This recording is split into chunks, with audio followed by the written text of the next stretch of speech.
Hey everybody, what's up? This is Aleena for Radio Indochine, and today we have the one and only Taboo of the Black Eye. Peace in the house with us tonight.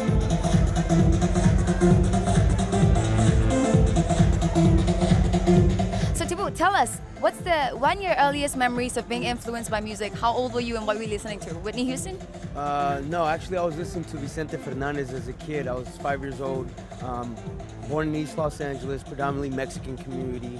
And my grandmother was the one that exposed me to Spanish music. And I fell in love with performance. You know, it was mariachi, it was cumbia, it was salsa, merengue, different types of Latino music. And from there, I learned how to dance, and then I got into hip-hop through breaking. Right, it's quite different from what you're doing now, isn't it? Now you're more of electro music? Well, the thing about it is that we transcend music by being inspired by different forms of music. When we first started, it was like jazz, hip-hop, R&B, kind of like Tribe Called Quest and De La Soul. And then it kind of started getting into the dancing. Will.i.am started DJing. We started becoming friends with people like David Guetta, people like Steve Aoki, and you know, all the Dim-Mak crew. And that's how the music went. So now we're inspired by dance music, electro, house. Next year, we don't know, maybe something else will come along, but you just gotta go with the times and you gotta keep on inspiring. And that's what traveling, being able to travel inspires you. Because you see different types of forms of dance, you see different types of forms of music, and also you get to see the different types of wardrobe and fashion. Fashion is the passion, most definitely, right? So initially, Will.i.am had a band called Bang Clan who were about to release their first album, Grassroots, when label boss Eazy-E died. So how do you come across to know Will, and how did the Black Eyed Peas manifest? Okay, well, Will.i.am was friends with Apple. Apple came from the Philippines in 1989. The first person he met was Will. They formed a dance crew called A Tribe Beyond a Nation. Then they formed the crew at Bang Clan. Eazy passed away. They started a whole new group called the Black Eyed Peas, asked me to be part of it. We became a group, 95. Fast forward to 97, we got signed to Interscope Records, came out with our first album in 1998. 300,000 copies, didn't do so well. Next album came out in 2000, didn't do so well. Then we came out with a song in 2003 called Where's the Love? Shot to out of the stratosphere. And then our homegirl, Ferg, came into the group, and you know, the rest is history. Right on. So, you know, in 2008, you were in the process of creating a solo album, and it's been a few years now, and still no solo album. 50 years, like I said earlier. Funny guy. So when can we be expecting a solo album? Anytime soon? Well, the thing about it is that, you know, Dr. Dre's been working on an album for a long time too. That's Dr. Dre.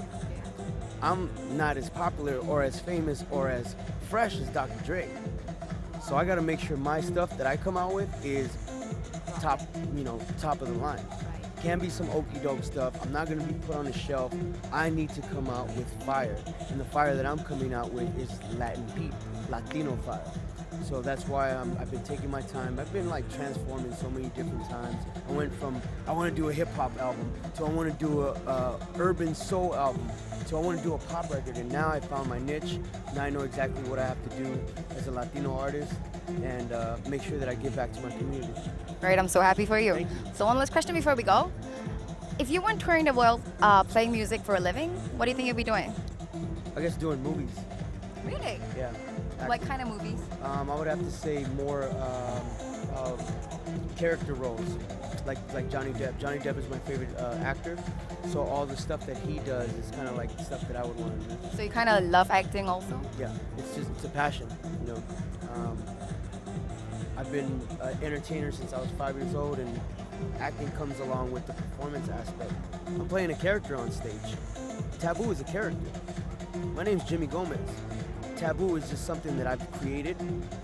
The whole presentation that I present on stage, that's like, you know, that's like an art form. It's creating, it's living that, whatever that presentation is.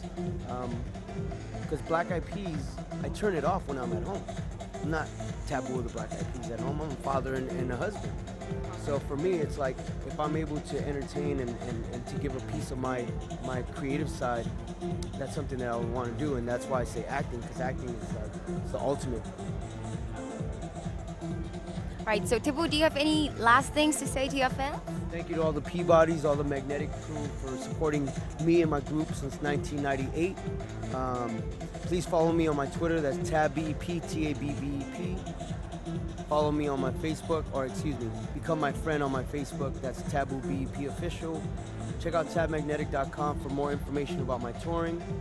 And I can't wait to come to a city near you with my DJ gig. And look out for my album that'll probably come out in 20 years from now. So, you know, just stay tuned. It's going to come out. Yeah.